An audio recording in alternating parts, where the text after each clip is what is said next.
Ya, baik, kita mulai. Assalamualaikum warahmatullahi wabarakatuh. Saya akan share materinya.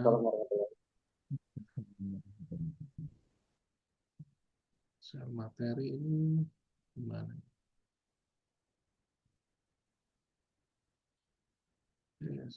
Ya, ini pertemuan yang kedua ya. Nanti di akhir materi akan saya kenalkan yang di materi yang di eh, net akad. Nah, ini. Ya, geser dulu sini. Penggunaan komputer untuk masyarakat, ya, sesuai dengan nama judul mata kuliahnya. Nah, kenapa kok perlu kita belajar komputer? Ini udah mau nggak mau ini, nggak bisa tidak ya, harus pakai komputer karena sudah menjadi kewajiban untuk bekerja. Gitu. Zaman dulu mungkin 20 tahun yang lalu atau 10 tahun yang lalu punya kemampuan eh, menggunakan Microsoft Office Word misalnya. Nah, itu nilai tambah gitu kan biasanya. Nah, sekarang udah nggak perlu ditampilkan, syarat itu nggak perlu ditampilkan. Karena memang harus ya, harus mau nggak mau gitu. Udah include. Dulu ada mahir menggunakan Microsoft Excel misalnya ya, kalau di ini entry data, kerjaan entry data atau keuangan dan sebagainya, sekarang nggak perlu ditampilkan seperti itu.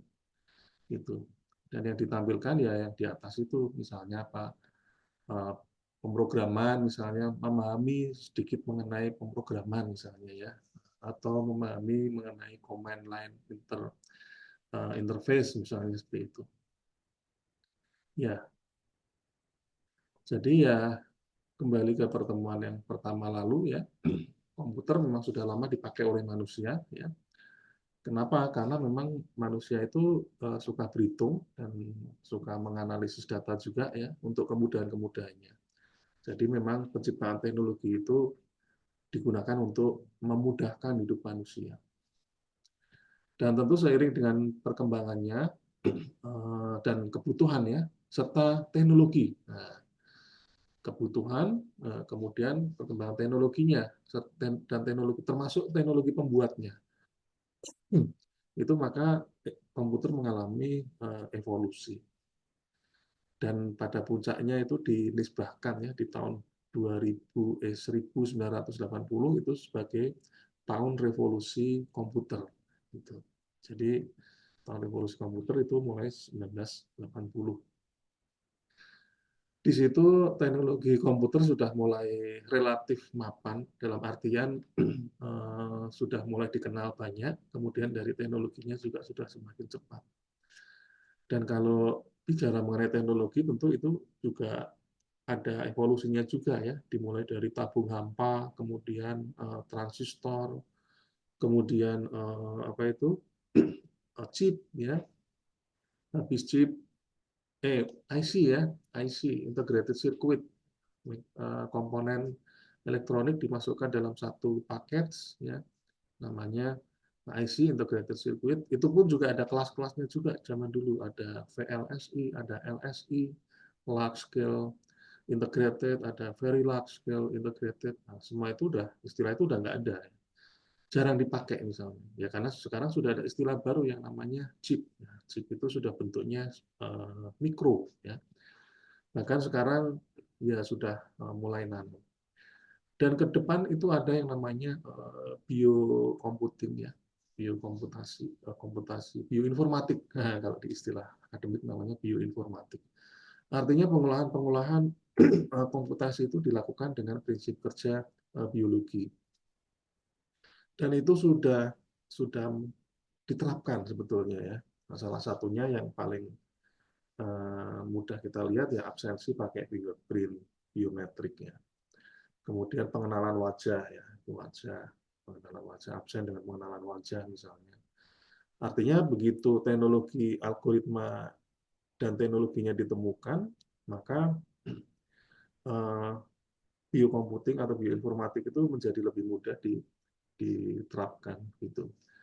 Karena untuk menerapkan bioinformatika juga memiliki tantangan ya, yaitu komputasinya lebih cepat. Suatu misal biometrik ini, nah, apa sih kok bisa jempol ini dikenalin? Oh ternyata di jempol itu ada polanya gitu ya. Nah polanya, bunder-bunder gitu ya, yang Anda sering lihat. Dan ternyata menurut penelitian para ahli kedokteran atau ahli biologi, pola itu berbeda-beda tiap orang. Sehingga itu bisa menjadikan suatu ID atau identitas, gitu. Identitas dengan menggunakan pola di apa ini sidik jari, fingerprint. Nah, kalau di flora fauna Anda bisa melihat acara yang binatang zebra. Nah, ternyata itu ini garis-garisnya zebra itu yang putih hitam itu juga berbeda-beda tiap zebra satu dengan yang lainnya gitu. Nah, itu kira-kira seperti itulah ya. Nah, kalau sudah berbeda atau unik ya, unik itu setiap spesies atau setiap objek punya satu ya dan tidak mungkin disamain, ya itu maka bisa dijadikan sebagai ID gitu. Makanya kalau di film-film nggak mungkin apa ini identifikasi dengan fingerprint terus difoto gitu ya, cepat tempelin. Tapi nggak pasti ditempelin sesuatu baru slottingnya tempelin gitu. Nah kalau wajah ini masih bisa dimanipulasi wajah, Anda kasih fotonya aja, nah, komputer melalui kameranya akan mengidentifikasi, oh ini Pak Adam, seperti itu. Nah, tetapi tentu orang juga pinter kan ya. Kalau kalau saya membuat absen dengan menggunakan uh, face identification, nah, saya harus tambahkan identification, bukan detection, karena ini mengidentifikasi. Kalau mengidentifikasi berarti ada database-nya di belakangnya yang harus dikenalkan dulu. Ini wajah Pak Adam, ini wajah Rif Koti, ini wajah Yusuf, ini wajah Himawan. Nah, dikembangkan seperti itu, tentu Ali juga nggak ingin berkreasi lagi. Kalau foto gimana? Kebobolan dong. Nah, ya sudah, tambahkan satu algoritma lagi yang yaitu untuk melihat liveness-nya. Jadi kalau misalnya diem gini aja dia tidak akan mendeteksi. Tapi kalau diem sambil kedipin mata, langsung bisa terdeteksi. Artinya dia sudah algoritmanya tidak hanya memahami yang identifikasi juga, tapi ada suatu gerakan tertentu. Gitu ya. Nah itu juga sudah banyak digunakan juga di aplikasi-aplikasi, terutama aplikasi yang membutuhkan keamanan lebih tinggi ya, yaitu misalnya perbankan. Ya kalau absensi masih standar lah ya, masih wajah diem juga masih nggak apa-apa. Ya itu penggunaan komputer. Nah di bioinformatik itu yang belum terrealisasi atau mungkin sedang berkembang ya, yaitu transfer data dengan menggunakan sentuhan. Nah ini mimpi ya, mimpi para ilmu komputer zaman dulu. Nanti suatu saat kalau kita bersentuhan, langsung data saya langsung berpindah ke sebelah yang saya sentuh. Nah, misalnya seperti itu. Nah itu masih ini. Nah namanya mimpi tentu bukan tidak mungkin terjadi karena semua teknologi canggih itu bermula dari keinginan atau mimpi ya. Mimpi yang bisa dikalkulasi itu kan berarti sudah bagus ya. Nanti suatu saat pasti terrealisasi. Nggak tahu caranya gimana, mungkin pakai frekuensi dan sebagainya. Contohnya sekarang juga kalau Anda transfer data, ya transfer data melalui WiFi, ya WiFi itu frekuensi gelombang elektromagnetik, standarnya kalau menurut standar IEEE, IEEE BG, ya BG 2,5 Hz dan 5 Hz, 5 GHz, ya, 2,4 GHz dan 5 GHz. Nah, sekarang ilmuwan juga sudah menemukan bahwa transfer data itu bisa dilakukan melalui cahaya, cahaya lampu gitu ya, cahaya yang biasa kita lihat gitu ya. Nah, itu kan suatu perkembangan teknologi baru ya, sehingga nggak perlu lagi menggunakan kabel, nggak perlu menggunakan akses point ya yang memancarkan sinyal WiFi, tapi juga menggunakan cahaya. Nah, tinggal gimana nanti verifikasi dan identifikasinya nanti ya, dan serta ngecek validitas datanya. Gitu. Tapi saya kira itu cukup cukup menarik ya.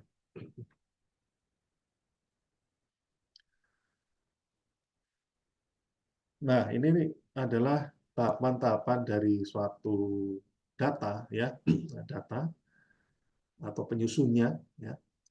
Di sini ada istilah bit ya, ada istilah byte, ada field, record, file dan database. Ini dalam konteks informasi, penyusun informasinya itu kalau komputer itu terdiri dari bit ya. Bit itu ya 0 dan 1 ya. Kalau 0 dan 1 ya. Kenapa kok 0 dan 1 ya? Karena komputer itu sebetulnya hanya tahu masalah eh, dua kondisi saja. Sinyal on off saja, on off. Nah, itu direpresentasikan dengan 0 dan 1 yang nantinya akan dikodekan menjadi suatu data. Jadi kalau Anda buka tabel ASCII ya, ASCII American Standard Character itu bahwa yang Anda lihat di huruf A misalnya ya, itu dibaliknya adalah suatu bit ya, susunan bit tertentu ya, yang kalau didesimalkan menjadi suatu nilai tertentu. Nah, itu tentang kode ya. Kemudian byte ini susunan dari bit-bit ini ya. Nah, field ini isi dari suatu informasi ya, tabel. Kemudian ada record, ada file, dan ada database, kumpulan dari file-file yang disimpan secara terstruktur. Kemudian dari sudut pandang penggunaannya, ini data ini ini ada data ya. Data ini dari kata datum, datum atau fakta ya. Kemudian kumpulan dari data yang setelah diproses ya sehingga memiliki makna itu adalah informasi. Nah, informasi ini kalau diproses lebih lanjut dikenali polanya, kemudian diketahui formulanya, kemudian ditemukan suatu pola-pola baru, maka ini disebut knowledge.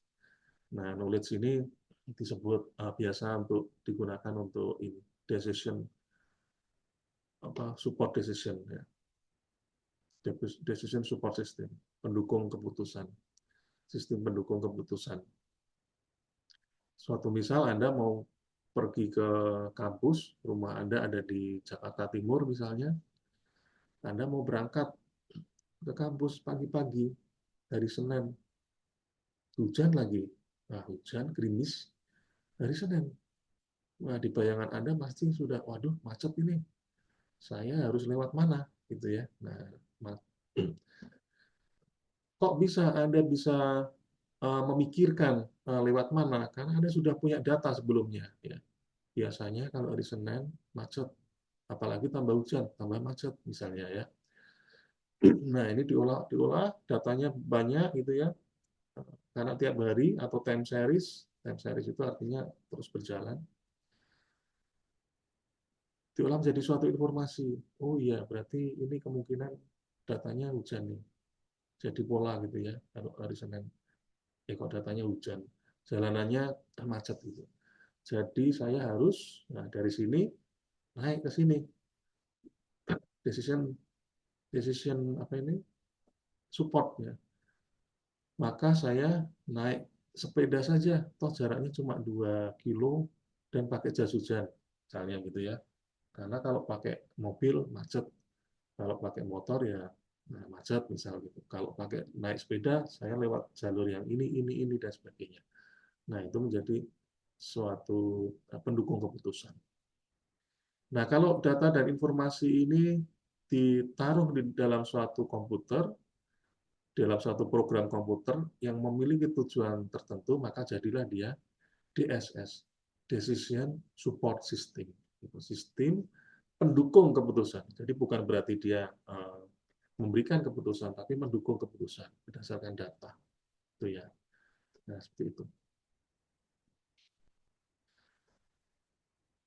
Nah, inilah penampakan dari bit ya dan byte ya. Bit binary digit atau bit. Nah, ini diilustrasikan dengan lampu yang menyala, lampu yang mati.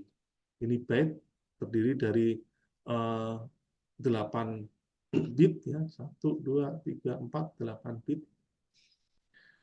Ini 8 bit. Kalau 16 bit atau 2 byte ini namanya word. Nah, data-data dalam komputer ini tersusun oleh byte-byte ini ya, byte-byte ini. Semakin panjang byte-nya ya informasi yang bisa tersimpan semakin banyak. Kalau misalnya 0 dan 1, 01 itu menandakan A, 10 itu menandakan B misalnya. Kemudian 00 menandakan C, 11 menandakan D misalnya. Nah, informasinya kan sedikit loh. Ya, diterjemahkan dari bit menjadi abjad, ya kan? 01, mulai dari 00 aja deh. 00, 01, 10, 11. Nah, cuma 4 kombinasi. Hanya bisa diterjemahkan kalau dalam abjad, misalnya dikodekan menjadi abjad, hanya 4 abjad. Tapi kalau ditambahkan lagi, ada 4 ini, maka menjadi lebih banyak lagi. 0000, nolnya ada 4 nih, A, kemudian 0001, B, dan seterusnya, sampai 1111, berarti FG H misalnya. Berarti sampai H ya, sampai 8 gitu ya. Sampai 8 karakter misalnya. Jadi semakin banyak, maka ini bisa diterjemahkan menjadi semakin dikodekan semakin banyak menjadi informasi. Nah, kemudian dalam komputer ini satuan-satuannya ya. 1 byte sama dengan 8 bit ya. 1 kilobyte itu sama dengan 1024 byte ya. Bukan 1000 ya. Kalau 1 kilo kan 1 kilogram kan sama dengan 1000 gram. 1 kilometer sama dengan 1000 meter. Nah, kalau dalam satuan komputer ini pengalinya adalah 1024. 1 megabyte ya berarti 1024 kilobyte dan seterusnya. Nah, ini dia yang tadi ya, coding itu tadi ya. Ini merupakan kode yang standar dari Amerika, American Standard Code for Information Interchange. Perubahan informasi kode standar Amerika. Kita lihat huruf A. Huruf A itu ternyata heksanya 41 ya. Nah, di sini dikenal heksa ya. Kenapa kok pakai heksa? Karena kalau biner itu terlalu panjang gitu ya. Kalau heksa kan bisa diringkas menjadi cuma 2 angka atau 3 angka gitu ya. Seperti itu. Nah, ini sebetulnya ini konteksnya masalah teknis saja sebetulnya ya, supaya lebih ringkas. Tapi basically di belakang komputer itu ya itu tadi biner-biner yang tersusun banyak tadi. 0, nah 0, 1, heksa. Heksa itu bilangan berbasis 16 ya. 10 berarti 17 ya. Karena 16 tambah 1 dan seterusnya. Nah, di sini sudah dikodekan sama si ahli komputer berdasarkan ini sehingga dibuatkan tabel ya supaya kita punya perspektif yang sama terhadap pengkodean. A gede, A kecil ya ada 97. Nah, 97 atau heksanya 61 dan seterusnya ya. Jadi kalau misalnya menulis Adam gitu ya, ya berarti ya apa ini? Yang tersusunnya adalah ini 41, D-nya berapa? 44, 41 lagi, M-nya mana M? Nah ini 4D atau susun nih 41, 44, 41, 4D seperti itu.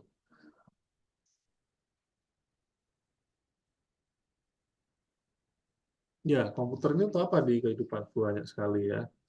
Untuk pendidikan, untuk Ya banyaklah pokoknya ya, kita sudah sering pakai, termasuk kita saat ini sedang menggunakan komputer yang diakses melalui internet. Bahkan dari Jepang pun bisa mengikuti belajar belajar ini melalui jaringan komputer. Nah, ini salah satu kemudahan dari perkembangan teknologi yang bisa kita manfaatkan.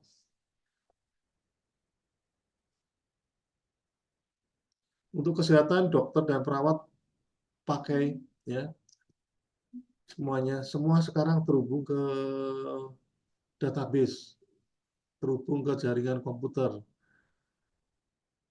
terhubung ke bagian analisis data. Ya. Apalagi sekarang sudah eranya data science. Data-data di dalam uh, medical record bisa dianalisis melalui algoritma-algoritma AI dan machine learning, sehingga bisa diketahui lebih cepat ya uh, prediksi prediksi orang yang dianalisis ini usianya berapa nih kira-kira, kalau penyakit ini terus tingkat stadiumnya sekian, obatnya ini kira-kira biasanya harapan hidupnya berapa. Nah itu, nah, kata-kata biasanya itu adalah hasil hasil proses dari analisa dengan menggunakan machine learning, karena itu pola ya, sehingga dari data itu kita sudah mengetahui polanya.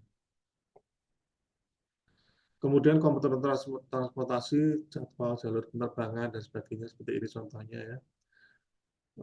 Ada fitur fly by wire. Fly by wire ini terbang otomatis ya. Automatic pilot lah gampangannya.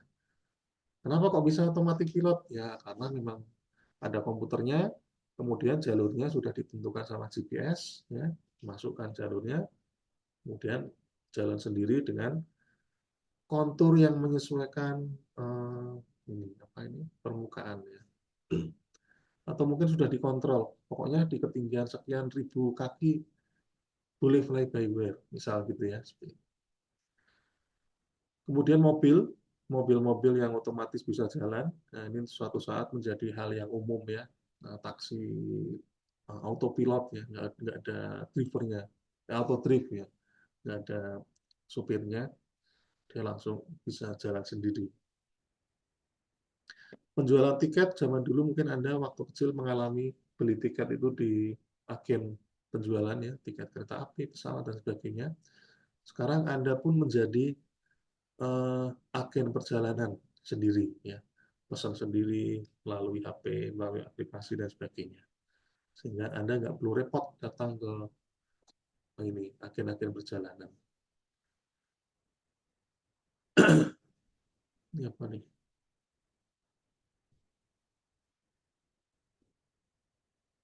Oh ini kapal ya, kapal ini menggunakan eh, apa ya, auto drive lah ya, yang bisa jalan sendiri. Nah, dia terhubung ke suatu satelit, kemudian terhubung ke suatu radio juga, sehingga bisa di tracking lokasinya, dan si kapal juga bisa jalan sesuai dengan rutenya ya, jadi nggak bakal kesasar, dan kapal nggak boleh melenceng dari rutenya, nanti tabrakan. Jadi sebetulnya kalau Anda melihat jalur penerbangan atau jalur kapal berlayar itu padat juga ya. Nah, Anda bisa melihat di flight radar itu, wah ini ya, berapa ratus pesawat itu yang lewat di jalur yang sama. Maka itu harus diatur. Lu kok nggak bebas Pak terbang kemana-mana? Nah, nanti tabrakan nanti. Kalau bebas terbang misalnya dari Jakarta Surabaya nih, ada yang lewat di atas langit Semarang, ada yang lewat di atas langitnya si Laut Jawa misalnya muter gini, ada yang lewat jalur selatan dan sebagainya, nggak standar. Nah, kalau nggak standar bisa terjadi kecelakaan. Ya, oke, lanjut ya. Kantor pos dan sebagainya. Ya, banyak. Buat anak-anak untuk belajar abjad misalnya, ini menjadi lebih menarik ya. Anak-anak. Kalau dulu pakai buku, sekarang dirubah medianya menjadi gadget. Ya, meskipun di beberapa negara sudah mulai meninggalkan, mencoba untuk meninggalkan gadget, termasuk kemarin di negara mana itu yang balik lagi ke buku, ya, karena mereka berpikir ternyata kalau dengan menggunakan gadget orang terlalu dimudahkan sehingga pola pikir kritisnya tidak muncul, gitu ya. Nah, seperti itu. Mereka sudah sadar. Tapi di sisi lain dari pengaruh positif tadi ada juga negatifnya. Ya, kalau tidak diawasi dan tidak disesuaikan dengan tingkat usia, kematangan usia, ya maka akan muncul eh, kecanduan ya, gadget addicted ya. Nah, ini contohnya malas membaca buku dan sebagainya. Apalagi sekarang lagi ada tren istilahnya apa itu? Apa? Brain rot. Nah, apa itu brain rot? Ada yang tahu nggak brain rot? Jadi orang itu senang melihat yang cepat-cepat itu loh.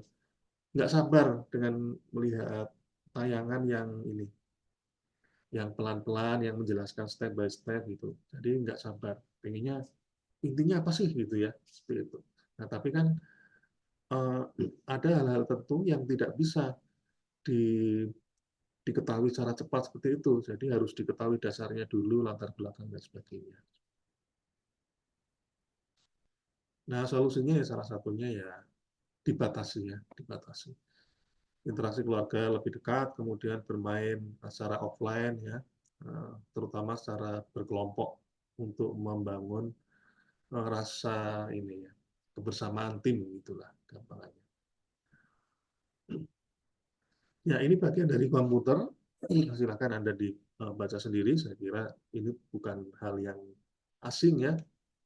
Ya mungkin kalau dalamnya ya mungkin rada asing gitu ya. Tapi ya nanti bisa dilihat slide ini. Ada beberapa port, ada beberapa koneksi, konektor. Ini konektor ISA kalau nggak salah. Ini ISA ya, ini PCI. Ini mikroprosesor, ini port-portnya, ini port multimedia, ini port LAN kalau nggak salah ya. Nggak kelihatan soalnya. Sisi sananya nggak kelihatan. Kemudian ini port-port untuk hard disk yang bawah, serta soket-soket atau konektor-konektor untuk keperluan yang lain.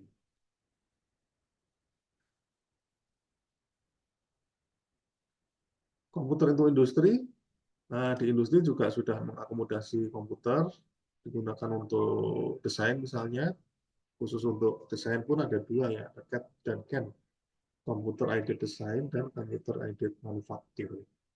Nah, kalau CAM itu biasanya bisa untuk simulasinya biasanya ya. Ada simulasinya juga, program untuk simulasi. Misalnya mendesain suatu pipa yang akan dialirin air dan ada katupnya, nah kemudian bisa dijalankan. Simulasinya gimana? Dan itu basicnya di belakang adalah matematika semuanya.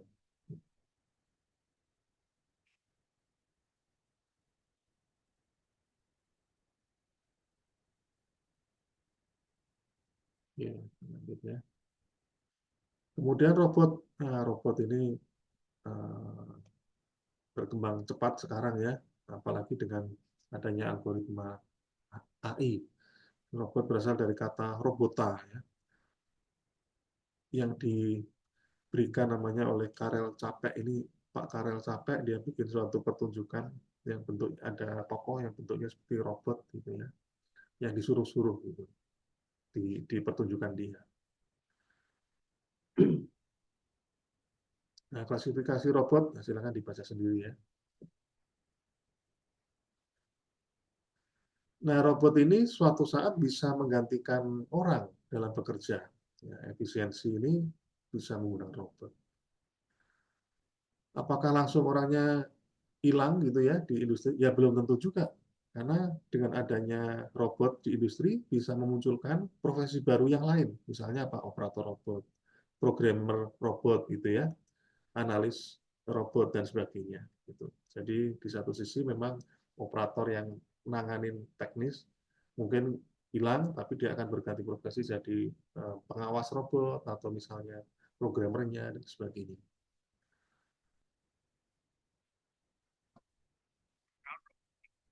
Nah, ini robot untuk inspeksi di migas ya dari Boston Dynamics.